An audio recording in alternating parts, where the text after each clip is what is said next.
Good morning, class, and welcome to the next lecture of Operations Management. So, we were discussing forecasting approaches, and we discussed there are mainly two types of forecasting approaches. One is the qualitative method, and the other one is the quantitative method. Okay, so qualitative method is used when the situation is vague and little data exists, and the product is new, and the technology is new. Okay. It often involves intuition, experience. ठीक है, so qualitative methods are very much based on intuition and experience. ठीक है, they are mainly used जब कोई नई technology आती है, कोई नया प्रोडक्ट आता है. ठीक है, उसके बाद हमने quantitative methods की बात की थी. They are used when situation is stable and historical data exists. ठीक है, quantitative methods के लिए बहुत ज़रूरी है कि हमारे पास historical data about that product जिसके बारे में हम forecast करना चाह रहे हैं. ठीक है, that is normally used when we are doing a forecast of an existing product, and it is also used when we are forecasting about a existing technology. So it also often involves mathematical technique. इसमें mathematical techniques का काफ़ी इस्तेमाल है quantitative methods में. ठीक है, and ठीक है, so qualitative methods में we have different types of qualitative methods. एक jury of executive opinion है. In this type of qualitative method, we basically pool opinions of high-level experts and sometimes augment that by statistical models. फिर Delphi method जिसमें mainly experts का opinion लेते हैं. Then you have Salesforce composite estimates from individual salesperson are reviewed for reasonableness then aggregated. उसके बाद अलावा consumer market survey जिसमें we ask the customer. Okay, so jury of executive opinion. ठीक है, so this involves small group of high level experts. हम high level experts को involve करते हैं, उनका opinion लेते हैं about something. ठीक है, so basically इस method की ख़ास चीज़ ये है कि it involves people who have managerial experience. ठीक है, और इसमें हम we don't only collect opinion of the experts, but we also use statistical models to validate the results which have been gathered from the opinion of experts. ठीक है, it's a relatively quick method and that means it's a cheaper method. ठीक है, इसमें एक नुकसान है, group think disadvantage है. ठीक है, ग्रुप थिंक आई थिंक आप लोगों ने पहले पढ़ा हुआ है and I hope you remember that. ठीक है, groupthink basically refers to it's like a psychological process जिसमें ये होता है कि when group think only exists when you are part of a group. Okay, group think can only occur when you are working in a group. So it basically refers to the fact that you are very much loyal to the group. Yeah, in other words, आप कह सकते हैं कि you are in conformity with the group. कि यानी कि you do not challenge whatever the group has agreed upon. ठीक है, you do not go against that. ठीक है, so in that sense you care a lot about the cohesiveness of the group and you do not go against what the group as a whole wants to do or believes in. उसके अलावा Salesforce composite है, इसमें each salesperson projects his her sales. हर salesperson जो अपनी projection देता है about sales of a product. ठीक है, and that is combined at district or national levels. ठीक है, sales reps जो है अपनी prediction देते हैं फिर उन नंबर्स को कंबाइन किए जाते हैं डिस्ट्रिक्ट और नेशनल लेवल. ठीक है, इसका एडवांटेज ये है दैट सेल्स रेप्स जो होते हैं, sales representatives, they know their customers better. ठीक है, but sometimes this technique tends to produce overly optimistic results. फिर हमारे पास नेक्स्ट है Delphi method. Delphi method is an iterative group process. Iterative का मतलब है there is a lot of repetition in it. It continues until consensus is reached. ठीक है, Delphi method में we basically involve experts. Experts को involve करते हैं and we gather their opinion about something. ठीक है, and इसमें और जो दूसरे qualitative method है उसमें main difference ये है कि we basically involve the opinion of experts only. But the thing is it's an iterative process. ठीक है, तो एक दफ़ा हमने एक्सपर्ट्स को लेट्स से एक सर्वे दे दिया फिल करने के लिए, उनका रिस्पांस रिकॉर्ड कर लिया, then you will share the results of that survey with those experts. ठीक है, और ये प्रोसेस चलता रहता है. ठीक है, it is repeated. Once we have gotten the results of the survey then we will share the results of that survey with experts. फिर वो दोबारा अपना रिस्पॉन्स देंगे बेस्ड ऑन द रिजल्ट्स, फिर हम दोबारा समराइज करेंगे उन रिजल्ट्स को and we will give those results to the experts. ठीक है, तो एक like it's a continuous circle, continuous process होता है, रेपिटेटिव प्रोसेस है, और जिसमें हम एक्सपर्ट्स का ओपिनियन लेते हैं रेपिटेटिवली। ठीक है, सो ठीक है, तो this circle actually shows the process very well. ठीक है, ठीक है, ठीक है, सो वी हैव रिस्पोंडेंट्स जिनको हम एक्सपर्ट्स कह सकते हैं, people who can make valuable judgments about something। तो उनसे हम responses रिकॉर्ड करते हैं, but we have decision makers who evaluate those responses and make decisions। and उसके अलावा we also have a staff who administer the survey। ठीक है, if they are performing a survey it is going to be administered by a separate staff। ठीक है, so we mainly have three types of participants: staff, respondents and decision makers in this method। ठीक है, sir consumer market सर्वे जैसे के नाम से ज़ाहिर है, we do a survey of consumers who are using a product. ठीक है, so we basically ask about purchasing plans of customers, what customers say and what they think about the product and ठीक है, so this is a very good method which is normally used in operation management and also research। ठीक है, but इसके कुछ disadvantages भी हैं, like sometimes it can be difficult for the customers to answer certain questions.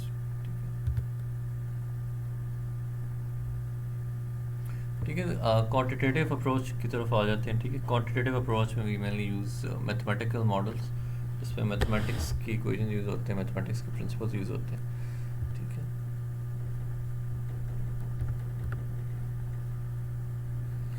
So quantitative method में हम सबसे पहले जिस अप्रोच की बात करें that is time series forecasting. ठीक है, ठीक है, so time series basically refers to data which is collected at different intervals। ठीक है,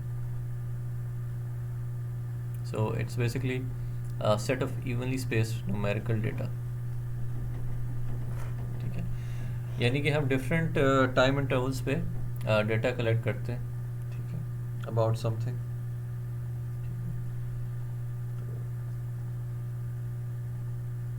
ठीक है, so it's basically we observe, for example हमने किसी का behavior देखना है, या we want to look at how sales are changing, to we will observe the response at regular time period. ठीक है, जो भी हमारा वेरिएबल होगा उसका रिस्पॉन्स हम ऑब्जर्व करेंगे एट रेगुलर टाइम पीरियड्स। ठीक है, उसके अलावा we have forecast based only on past values. ठीक है, तो बेसिकली टाइम सीरीज फोरकास्टिंग में बहुत ज़रूरी है कि हमारे पास वैल्यूज़ हो अबाउट द पास्ट। ठीक है, फॉर एग्जांपल अगर हमने सेल्स की फोरकास्टिंग करनी है तो basically we are forecasting sales of the future. ठीक है, हम फ्यूचर सेल्स की फोरकास्ट करें तो उसके लिए बहुत ज़रूरी है कि हमारे पास पास्ट सेल्स का डेटा एग्जिस्ट करो। ठीक है, ठीक है, और इसमें हम एक मेजर एजम्पशन करते हैं कि जो फैक्टर्स पहले से किसी चीज़ को इन्फ्लुएंस कर रहे थे, फॉर एग्जांपल जो फैक्टर्स पहले से सेल्स को इन्फ्लुएंस कर रहे थे, those factors will continue to play an important role in the future as well।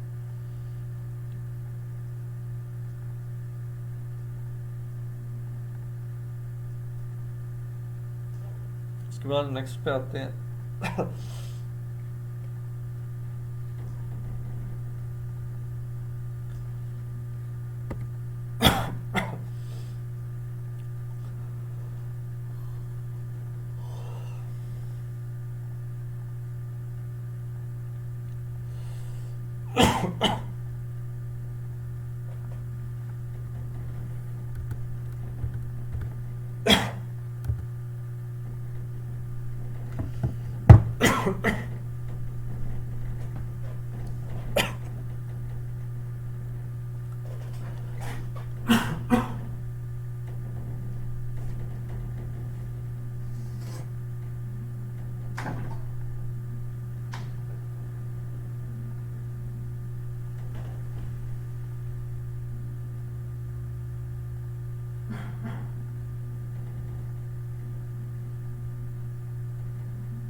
तो time series forecasting basically it has different components, ठीक है। टाइम सीरीज के डिफरेंट कंपोनेंट्स होते हैं। एक होता है ट्रेंड कंपोनेंट, इसका it has a cyclical component, इसके अलावा it has a seasonal component and it has a random component, ठीक है। तो seasonal component basically refers to the seasonal changes in something. For example अगर हम सेल्स की बात करें तो सेल्स में जो सीजनल चेंजेस होते हैं, ठीक है। For example in the first year अगर हम एक 4 साल पीरियड की बात करें तो you can see that's in this case it is a demand. अगर हम सेल्स की बात करें तो sales will be on the Y axis on and on the X axis we have the number of years, ठीक है। This is year 1, this is year 2, this is year 3, year 4। तो पहले साल में you can see that sales peak at year 1, ठीक है। फिर sales decrease करती हैं, then again they peak during this period, ठीक है। Between this period and this period they again reach a peak, ठीक है। So these are seasonal changes हम कहते हैं इसको, ठीक है। यानी कि within in a short period of time we see major changes, ठीक है। यहाँ पे कह सकते हैं there is a major increase in sales, ठीक है, in a short period of time। फिर there is a major decrease, ठीक है। इसके बाद you can see a decrease, उसके बाद there is again a major increase, ठीक है, then again a major decrease, then again a major increase, ठीक है। If these major increases and decreases they happen over a short period of time, let's say over over a period of few months only, तो हम इसको कहते हैं seasonal changes, ठीक है।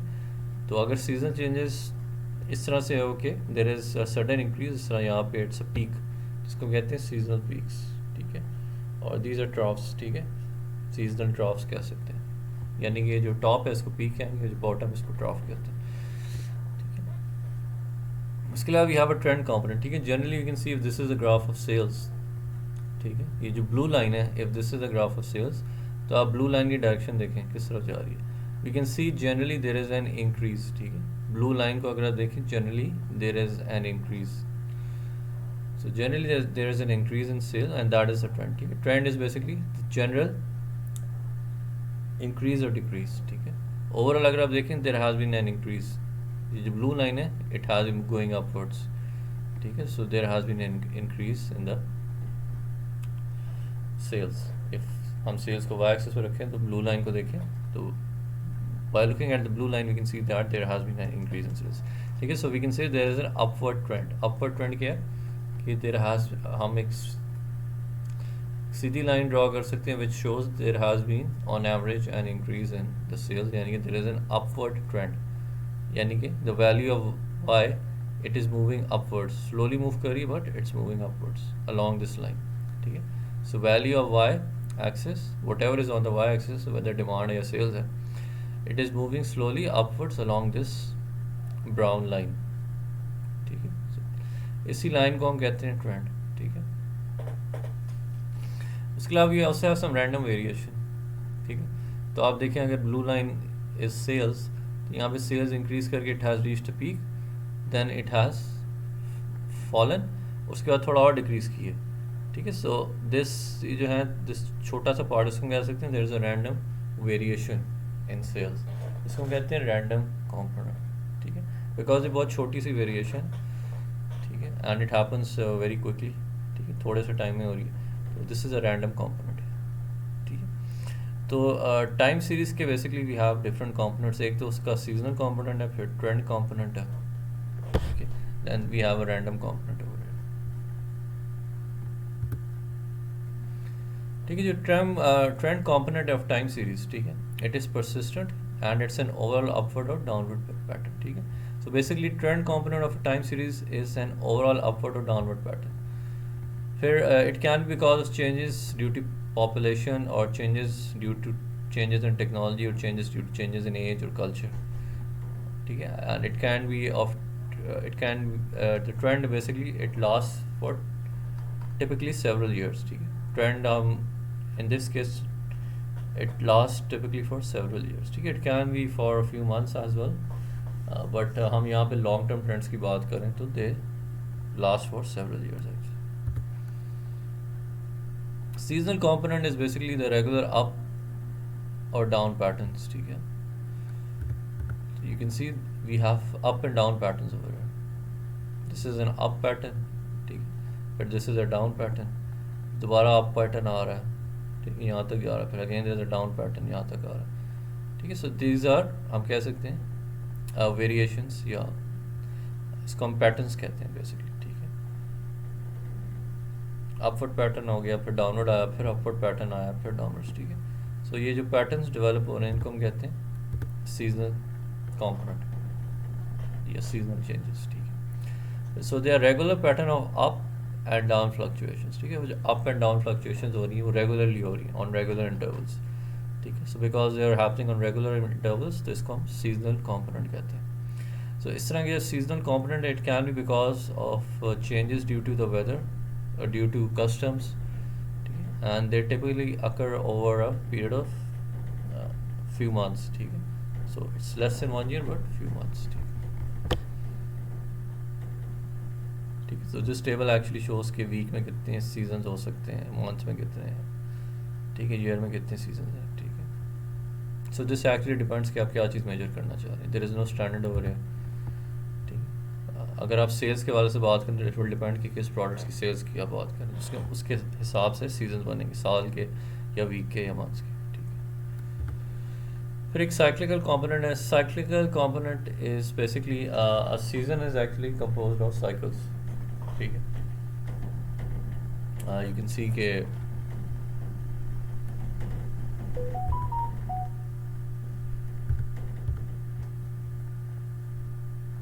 ये जो अप एंड डाउन मूवमेंट हो रही है, ठीक है। So this actually also shows, this is also showing a kind of a cycle, ठीक है। But this is actually seasons, हम इनको सीजन्स कह रहे हैं यहाँ पे। Cycles are like this but they are not exactly like this, इसमें थोड़ा फ़र्क होता है।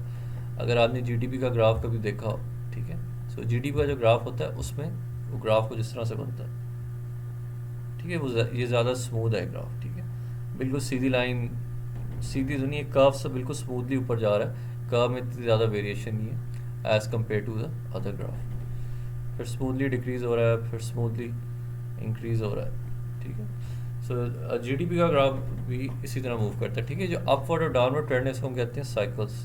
सी this is the up cycle and this is the down cycle, फिर अप साइकिल आता है टूवर्ड्स पीक, फिर डाउन, ठीक है। तो from bottom to peak is the up cycle, peak to trough is the down cycle, फिर trough to peak is the up cycle and so on, ठीक है। So you can see cycles repeating over here, ठीक है, cycle repeat हो रहा है, so it's a repeating up and down movement, ठीक है, जिसको हम cycle कहते हैं, and it is affected by the business cycle or the political or economic factors, and again it's of typically over here हम long term cycles की बात करें which last for several years,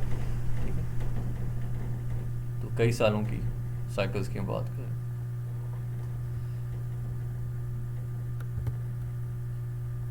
ठीक है। Random component is basically the erratic unsystematic fluctuation, जो मैंने आपको बताई थी, एक छोटी सी फ्लक्चुएशन पिछले ग्राफ में आपको दिखाई थी मैंने, ठीक है। इट्स अ रैंडम फ्लक्चुएशन जिसकी कोई मतलब जिसका कोई फिक्स पैटर्न नहीं है, ठीक है, जिसकी खास लॉजिक समझ नहीं आती, so उसको हम कहते हैं एराटिक। एंड एराटिक का मतलब है रैंडम ही होता है एराटिक, और अनसिस्टमैटिक यानी कि एक सिस्टमैटिक ट्रेंड नहीं है, यानी कि ये नहीं है कि that random movement will occur repeatedly, ठीक है। अगर आप देखें दिस, ये जो छोटा सा कर्व बना है, it is not happening repeatedly, ठीक है, ये सिर्फ यहाँ पे ही है, ठीक है। यहाँ पे भी है but it's a little different, बिल्कुल वो पैटर्न नहीं बन रहा, ठीक है। सो दिस को हम कह सकते हैं दिस इज रैंडम कंपोनेंट,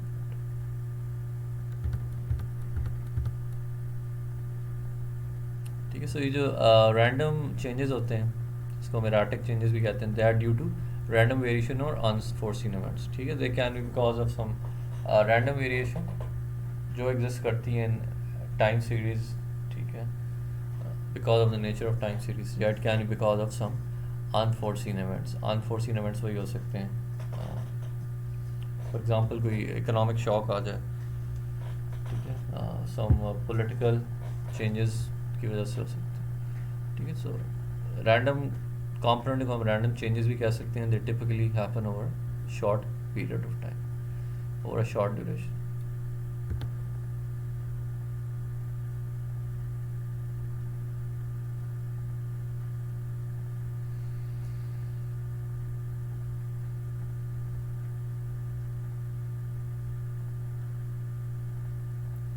तो यहाँ नई अप्रोच की बात करें, नई approach is also one type of quantitative approach.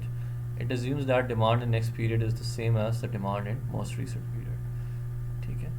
तो बेसिकली इसमें हम डिमांड को लेके चलते हैं, डिमांड के बेसिस पे हम फोरकास्टिंग करते हैं, और इसमें जो मेन एजम्पशन यही होती है कि अगले पीरियड की जो डिमांड है it is the same as the demand of last, यानी कि अगले साल की demand will be same as last years demand. या इन दिस केस अगर बात करें मंथली बेसिस की, तो लेट्स से अगर हम कह रहे हैं जनवरी में sales are were 68, then February sales will also be 68, यानी कि February की sales will be same as sales of the previous month. It is cost effective and efficient and can be a good starting point.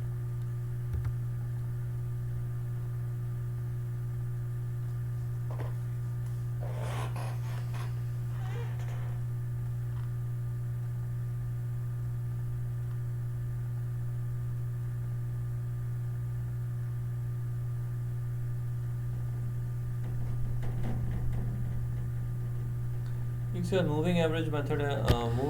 Moving average is like a series of arithmetic means. So you take a series of averages, और series of averages को हम कहते हैं moving average. ठीक है, तो it's like an average which is moving average. ठीक है, used if little or no trend. It is used often for smoothing.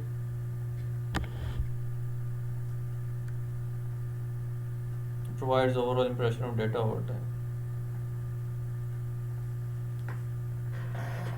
तो मूविंग एवरेज कैलकुलेट करने का formula is we take summation.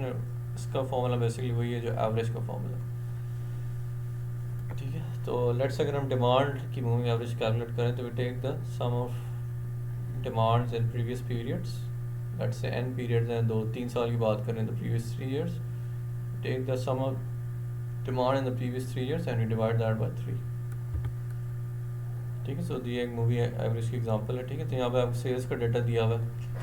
ठीक है, हर महीने की सेल्स दी हुई है आपको. ठीक है, जनवरी की सेल्स इस 10, फरवरी की 12 है, मार्च की 13, अप्रैल की 16 है, मई की 19 है, जून की 23 है, जुलाई की 26 है. ठीक है, तो इसकी अगर आप 3 मंथ मूविंग एवरेज निकालें तो 3 मंथ मूविंग एवरेज इस तरह निकलेगी. You will calculate the average after every 3 months. ठीक है, हर 3 महीने के बाद you will calculate the average of sales. So पहले 3 महीने की एवरेज किस तरह निकलेगी. पहले महीने की सेल 10 है, दूसरी की 12 है, तीसरी की 13. So the sale of first 3 months will be 10 + 12 + 13 divide by 3. ठीक है, उसके बाद sale of next 3 months will be 13 + 16 + 19, और इनकी हम एवरेज निकालेंगे which will be 12 + 13 + 16 divide by 3 is equal to 13 2/3. फिर अगले 3 महीनों की एवरेज निकालेंगे हम, विच विल बी 13, 16 and 19. ठीक है,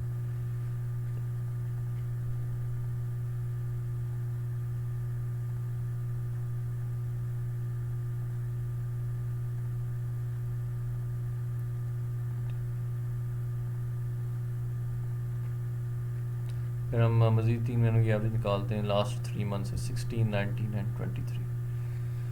ठीक है, सो बेसिकली हम हर 3 महीने बाद एवरेज कैलकुलेट कर रहे हैं.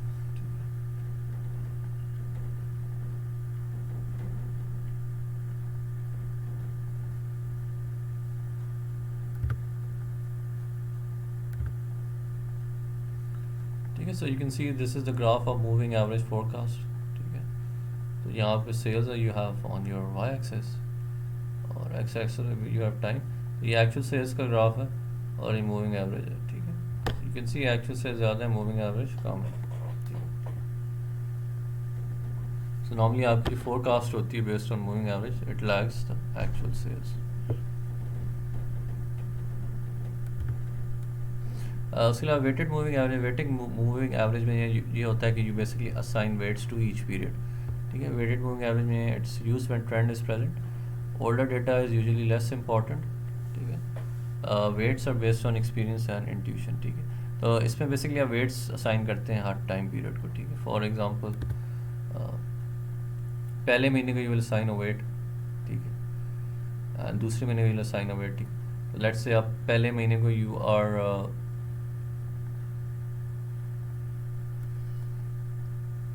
over here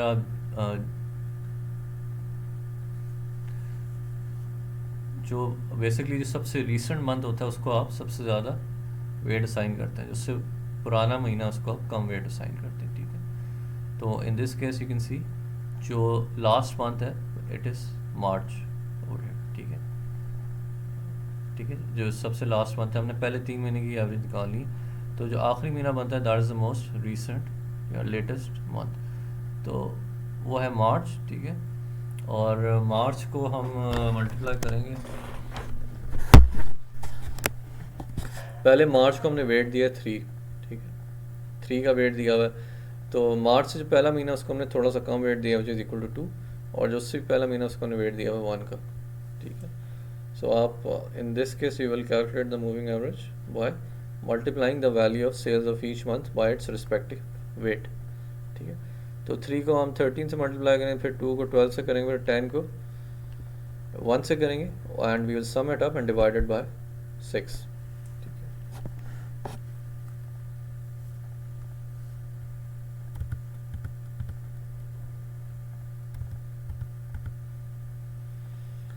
ठीक है। इसी तरह हम आगे चले जाएंगे, ठीक है। विल स्टार्ट विद,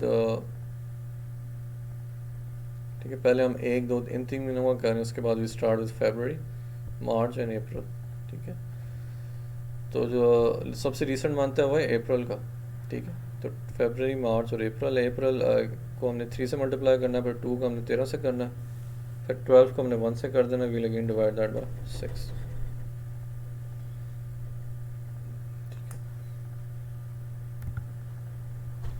ठीक है। 6 इसलिए करेंगे क्योंकि we are dividing it by the sum of weights over here, ठीक है। According to formula we are dividing by the sum of weights, sum of weights is equal to 6, 3 + 2 + 5, ठीक है। फिर आगे नेक्स्ट 3 मंथ्स का हम कर लें, तो वील स्टार्ट फ्रॉम 13, 16 एंड 19, ठीक है। तो जो मे का पीरियड है मल्टीप्लाइड बाय 3, फिर 16 is by 2 and 13 by 1, so potential problem with moving average ये है कि it increases and smooths the forecast but it makes it less sensitive to changes, ठीक है। मूविंग एवरेज मेथड यूज़ करने के advantages भी हैं but there are also disadvantages, ठीक है। मूविंग एवरेज का सबसे अच्छा एडवांटेज ये है कि it increases and smoothens the forecast, ठीक है। ये अच्छी फोरकास्ट देता है, it also smooths the variations, ठीक है, उनको भी स्मूथ कर देता है, but it is less sensitive to changes, ये चेंजेस को इतनी अच्छे रिकॉर्ड नहीं करता, ठीक है। It does not forecast trends as well as we would like it to, and it requires historical data, ठीक है। मूविंग एवरेज के लिए हमें रिलायबल हिस्टोरिकल डेटा की ज़रूरत होती है, ठीक है। So this is a graph of moving average and then weighted moving average and actual sales, ठीक है। तो you can see moving average और वेटेड मूविंग एवरेज की वैल्यूज़ में फ़र्क आ रहा है, ठीक है। बट एक्चुअली जो वेटेड मूविंग एवरेज है it is closer to the actual sales, ठीक है। तो हमारी forecast reflects actual values more closely when we are using weighted moving average. फिर एक्सपोनेंशियल स्मूथिंग है हमारा नेक्स्ट मेथड, ठीक है। This is a form of weighted moving average, ठीक है, जिसमें again we use the weighted average approach, but इसमें हम वेट्स थोड़े डिफरेंट यूज़ करते हैं, ठीक है। We use weights which decline exponentially and again जो मोस्ट रिसेंट डेटा होता है उसको सबसे ज़्यादा वो सबसे ज़्यादा वेट देते हैं, जिस तरह पहले दिया, ठीक है। So it requires smoothing constant alpha ranges from 0 to 1, ठीक है। तो कांस्टेंट की वैल्यू है 0 to 1 and so and it involves little record keeping of past data,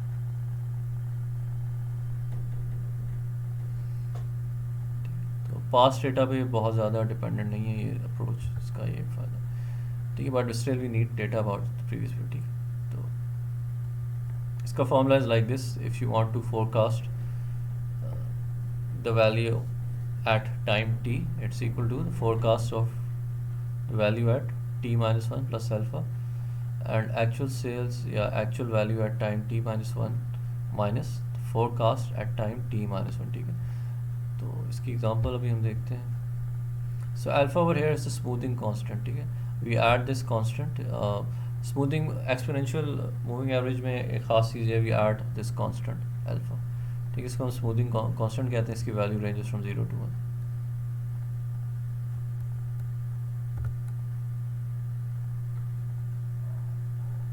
तो if you say that predicted demand is 142 Ford Mustangs, actual demand is 153, smoothing constant is alpha equal to 0.20, ठीक है। तो कि हम can we forecast the demand using the moving average. So new forecast is equal to 142 plus 0.2 multiply by 153 minus. ठीक है, तो इस 0.2 आपका अल्फा और ये 153 क्या, it is the actual demand. ठीक है, तो हम डिमांड को फोरकास्ट करें, हमारे पास एक्चुअल डिमांड इज़ 153 और जो प्रेडिक्टेड डिमांड है दैट इज़ 142. ठीक है, तो फॉर्मूला हमारे पास ये था. ठीक है, so this is the forecast of the previous period. ठीक है, तो हम प्रीवियस पीरियड की फोरकास्ट को यूज़ करें. ठीक है, so this 142 is basically the predicted demand in the previous period.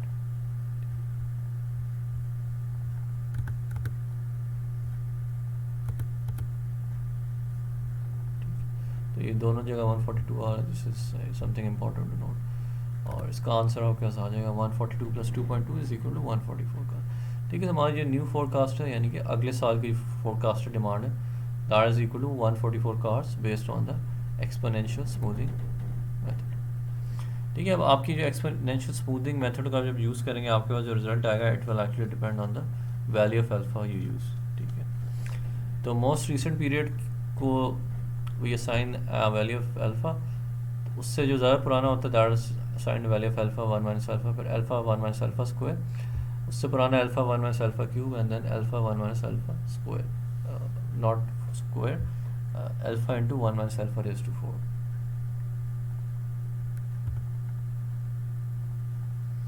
ठीक है, अल्फा की वैल्यू चेंज करेंगे तो आपकी वैल्यू से फर्क पड़ेगा. ठीक है, so this graph actually shows, ये जो पर्पल ग्राफ है it actually shows the demand when alpha is equal to 0.1 और वो जो ब्लू ग्राफ है it shows the demand when alpha is equal to 0.5. ठीक है,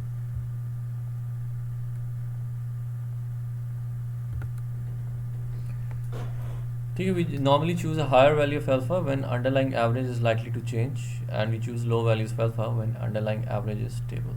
ठीक है, अगर आपकी एवरेज थोड़ी स्टेबल है, ठीक है, you will use a lower value of alpha. If your the average of your values is likely to change, you will use a high values of alpha.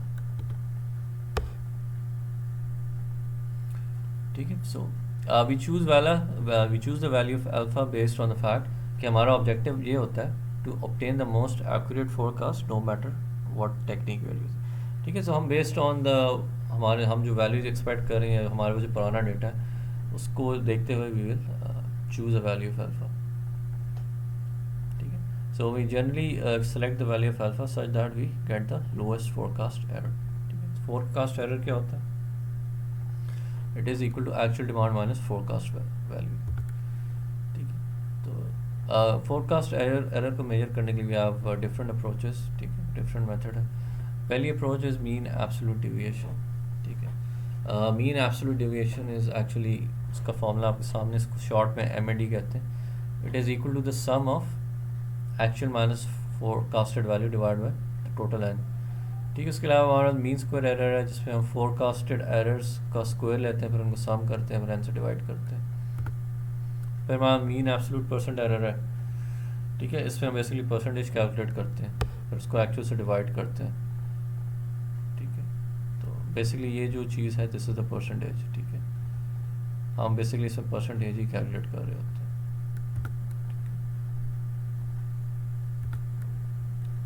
ठीक है, तो हमारे पास कुछ वैल्यूज़ दी हुई हैं. ठीक है, एक्चुअल टनेज अनलोडेड. ठीक है, तो उसकी फोरकास्टेड वैल्यू दी हुई with alpha equal 0.9 and alpha. फिर उस हमने these are the forecasted values, these are the actual values. फिर हमने इनमें दोनों का डिफरेंस फाइंड करना है. ठीक है, फोरकास्टेड वैल्यू और एक्चुअल वैल्यू में जो डिफरेंस है.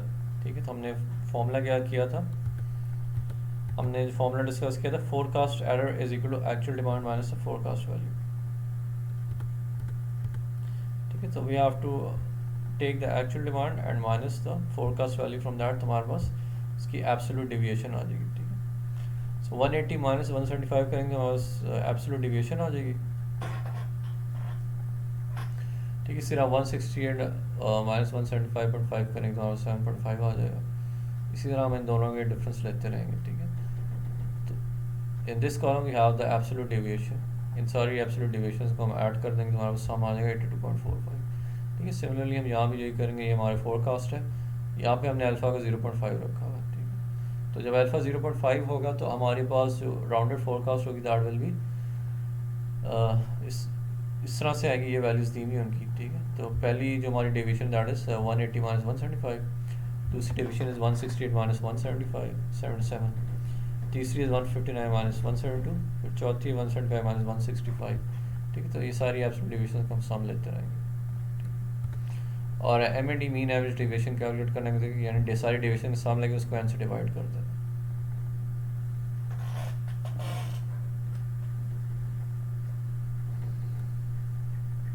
ठीक है, this is M S C mean sum of squares, ठीक है, ठीक है, mean sum of squares of errors basically, ठीक है। तो इसका formula is we take the square of all forecasted errors, ठीक है। जितनी भी एरर्स हम इसका स्क्वायर ले लेंगे, ठीक है, यानी कि इन टर्म्स को हम स्क्वायर करके उनका सम करेंगे, ठीक है। इन दिस केस 5 का स्क्वायर कर लेंगे, 9.5 का स्क्वायर, इन सारी टर्म्स को हम स्क्वायर करके फिर उन सबको जमा करेंगे, हमारा जो फाइनल वैल्यू आएगी उसको हम एन से डिवाइड कर देंगे, ठीक है। तो we will get the M S C mean sum of square of errors.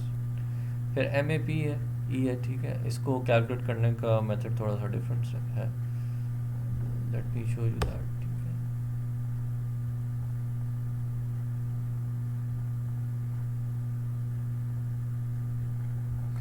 ठीक है, तो आप यहाँ पे देखेंगे एम ए पी कैलकुलेट करने का formula is the sum of absolute percent errors, यानी कि हमने हर एब्सोल्यूट डेविएशन जो कैलकुलेट की उसकी हमने परसेंटेज कैलकुलेट करनी है। परसेंटेज हम किस तरह कैलकुलेट करेंगे, we will take the absolute deviation and we divide that by the actual value, ठीक है। तो यहाँ आप देख सकते हैं हमारे पास actual value 1 when alpha is equal to 0.1, ठीक है। These are the values when alpha is equal to 0.10। तो जब 0.10 अल्फा, तो हमारा जो टनेज है that is actual tonnage is 180, forecasted tonnage is 175, ठीक है। तो इन दोनों का डिफरेंस इज 5, यानी कि एक्चुअल डेविएशन इज 5। तो हम 5 को डिवाइड कर देंगे bye the actual which is 5 divide by 80, और हमने बिकॉज इसको परसेंटेज में कैलकुलेट करना है उसको हम 100 से मल्टीप्लाई कर देंगे। सिमिलरली इन दोनों का जो डिफरेंस है 168 175.50 को उसको हम डिवाइड करेंगे बाय 168 और उसको हम 100 से मल्टीप्लाई करेंगे। सिमिलरली 174.75 और 159 के डिफरेंस को हम डिवाइड करेंगे बाय 159 और उसको 100 से मल्टीप्लाई कर देंगे, ठीक है। तो हमारे पास ये सारी परसेंटेज आ जाएंगे, इनको सम कर देंगे, sum of percentage of errors is equal 44.75%, ठीक है। सो 44.75 को 8 से डिवाइड करेंगे 5.59% आ जाएगा हमारे पास, ठीक है।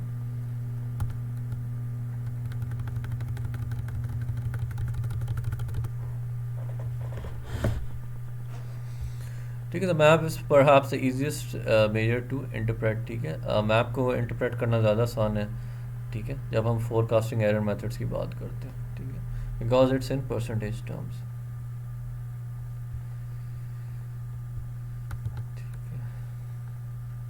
ठीक है। एक्सपोनेंशियल स्मूथिंग में जब हम ट्रेंड एडजस्टमेंट करते हैं, यानी कि we adjust exponential smoothing for trends, ठीक है, हम बात कर चुके हैं ट्रेंड क्या होता है, ठीक है। तो उसमें we use a different kind of formula, ठीक है। When a trend is present exponential smoothing must be modified, और उसका फार्मूला ये है कि forecast including trend is equal to exponentially smooth forecast plus exponentially smooth trend, ठीक है। इसको हम इस तरह से लिख सकते हैं, the forecast at time t is equal to alpha multiplied by the actual value at time t minus 1 plus 1 minus alpha multiplied by the forecasted value at t minus 1 plus the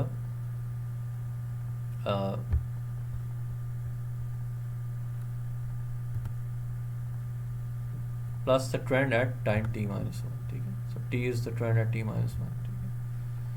और tt trend को calculate करने का ये formula tt is at the trend at time t is equal to beta multiplied by the forecast at time t minus the forecast at time t minus 1 plus 1 minus beta times t at t minus 1, ठीक है।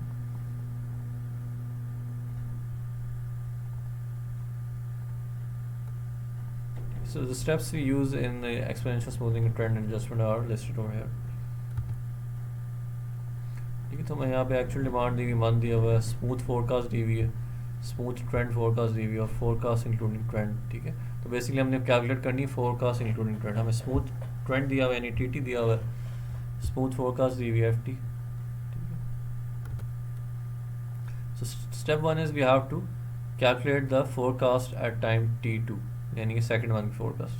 इसका formula is alpha a1 plus 1 minus alpha f1 plus t1. ठीक है, तो 0.2 है alpha times 12, a1 is 12, फिर 1 minus 0.2 आ जाएगा which is 1 minus alpha, फिर f1 हमारे पास 11 है, स्मूथ फोरकास्ट 11 है, प्लस t1 कितना है हमारे पास, स्मूथ t1, यानी smooth trend at first month is equal to 2.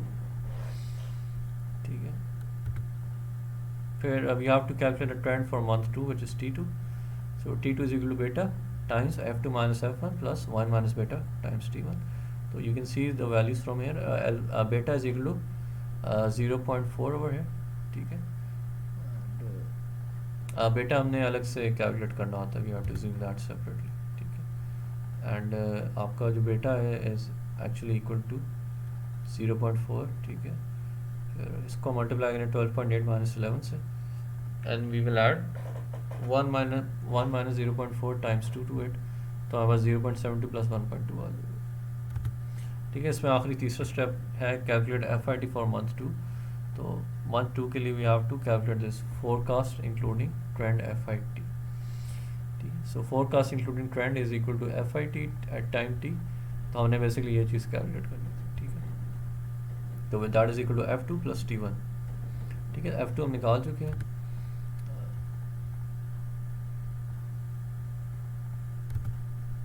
This is f2, हमने सबसे पहले f2 कैलकुलेट किया, उसके बाद हमने t2 कैलकुलेट किया. ठीक है,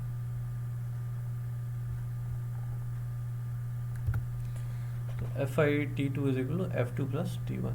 ठीक है, f2 हम कैलकुलेट कर चुके हैं, एंड t1 यहाँ पे क्या है, t1 इज इक्वल टू 1.92.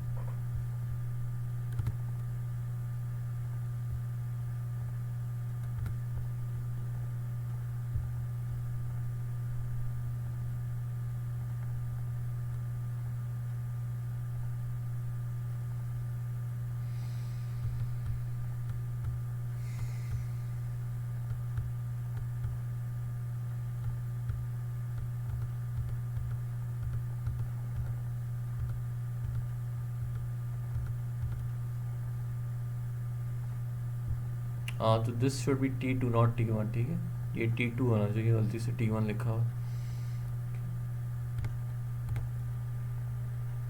ठीक है, so over here you can see the graph of forecast including trend. ठीक है, तो उसका graph is shown by this purple line. ठीक है, purple line shows the graph of forecast including trend FIT, और blue line जो है its actual demand. ठीक है, दोनों में आप देखें कि forecast including trend is actually quite close to the actual demand.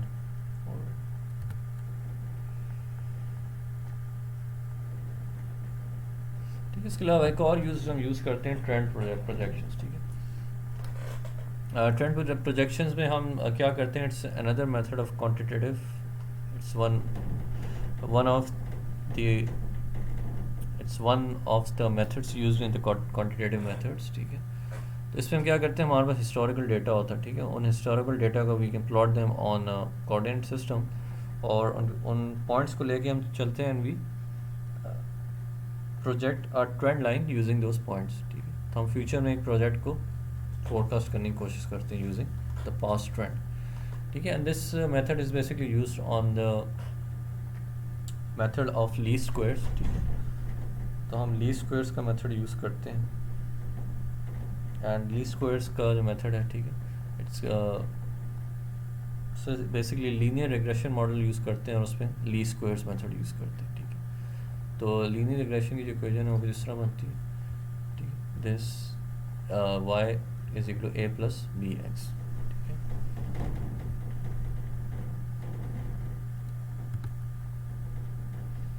ठीक है, तो लीस्ट स्क्वायर के मेथड में बेसिकली होता क्या है कि वी वांट टू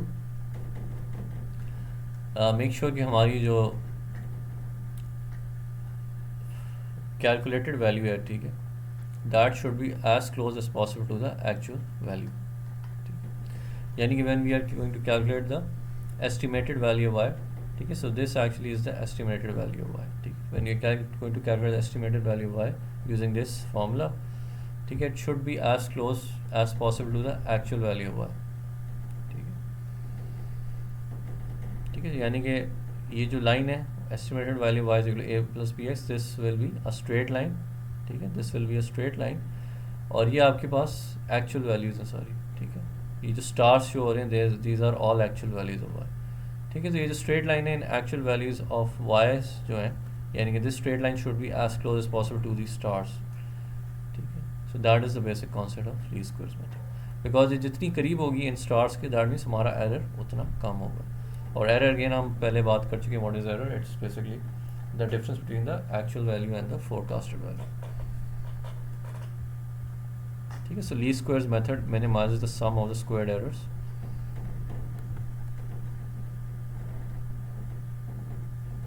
ठीक है, तो आपको टू एस्टिमेट वाया सबसे पहले आपको बी की वैल्यू कैलकुलेट करनी होती है।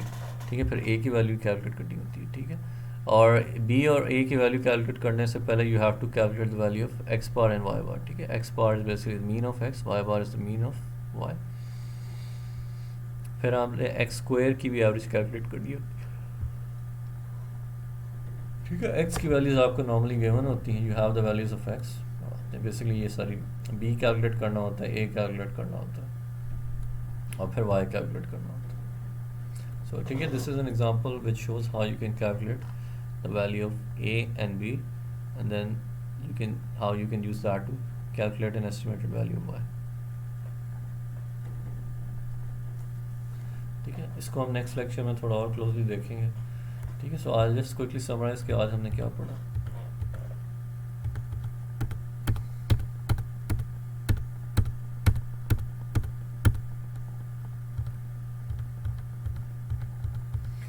So today we basically discussed the हमने कुछ क्वालिटेटिव मेथड्स की बात की है, बट हमारा main focus was on quantitative method. तो we discussed different qualitative and quantitative methods use. ठीक है, तो हमने jury of opinion, jury of executive opinion की बात की थी, सेल्स फोर्स कॉम्पोजिट मेथड की बात की है, डेल्फी मेथड की बात की, कंज्यूमर मार्केट सर्वे मेथड की बात की है।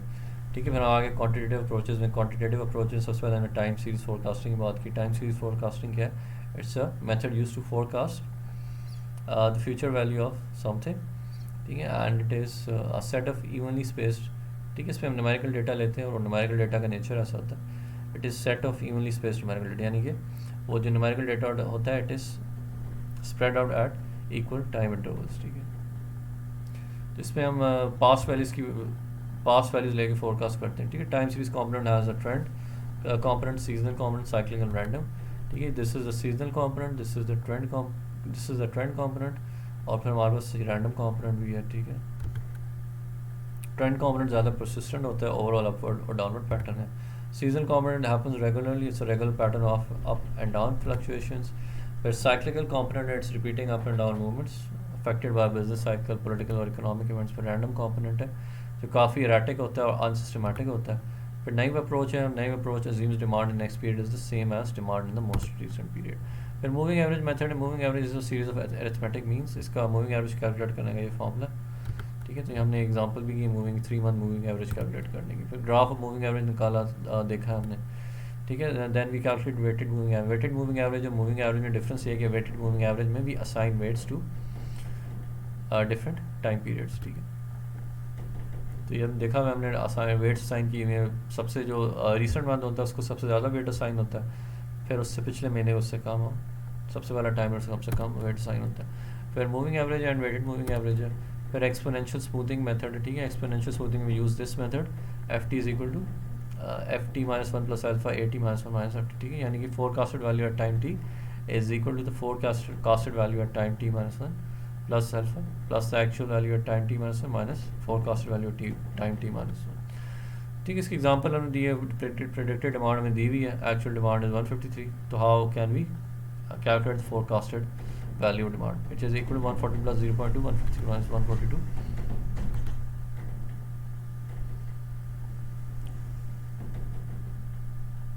ठीक है, so the final value we get, it will actually depend on the value of alpha। ठीक है, so we choose the high value of alpha when underlying average is likely to change and the low value of alpha when underlying average is stable। ठीक है, तो objective is to obtain the most accurate forecast no matter what technique we use. सबसे accurate forecast होती है वो होती है इसको फोरकास्ट जिसका फोरकास्ट एरर सबसे कम होता है। ठीक है, so mean forecast error measure करने के लिए हमारे पास डिफरेंट तरीके हैं। मीन एब्सोल्यूट डिविएशन है, मीन स्क्वायर्ड एरर है, ठीक है, मीन एब्सोल्यूट परसेंट एरर है, ठीक है, mean absolute deviation is equal to sum of deviation divided by N, mean squared error is the sum of square of forecasted errors divided by N. फिर हमारे पास ये है मैपी है, ठीक है, मीन एक्चुअल, इसको कहते हैं मीन एब्सोल्यूट परसेंट एरर। ठीक है, MAPE is mean absolute percent error. ठीक है, mean absolute percent error is basically हम हर we calculate the different percentages और उन परसेंटेजेस को हम जमा करते हैं। ठीक है, तो that is us the mean average percent errors. फिर एक्सपोनेंशियल स्मूथिंग है विद ट्रेंड एडजस्टमेंट, उसका फॉर्मूला ये है। ठीक है, इसकी हमने कैलकुलेशन भी देखी थी, हाउ टू कैलकुलेट। इसमें 3 स्टेप्स इन्वॉल्व है। You will basically calculate F2, यानी कि यू विल कैलकुलेट FT सबसे पहले, उसके बाद यू विल कैलकुलेट T2, ठीक है, और lastly you will calculate this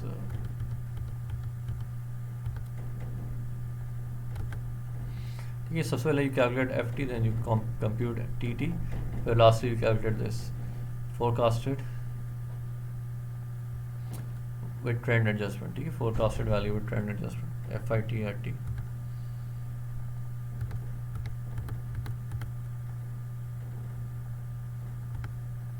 फिर हमने ट्रेंड प्रोजेक्शन की बात की, हमने कहा इसमें हम यूज़ लीनियर रिग्रेशन और उसमें हम लीस्ट स्क्वायर मेथड यूज़ करते हैं। ठीक है, इसका मेथड बेसिकली आइडिया होता है कि भी हमारे पास जो पास्ट डेटा होता है we project that to calculate future values. ठीक है, तो इसमें एक स्ट्रेट लाइन हम प्रोजेक्ट करते हैं and we want to make sure कि हमारे स्ट्रेट लाइन में जो वैल्यूज़ फॉल करी they are as close to the actual values as possible.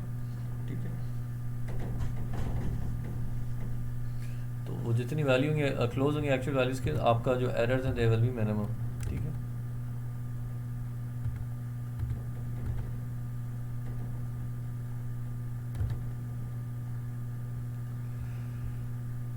ठीक है, so that is all for today and thank you so much and take care, bye.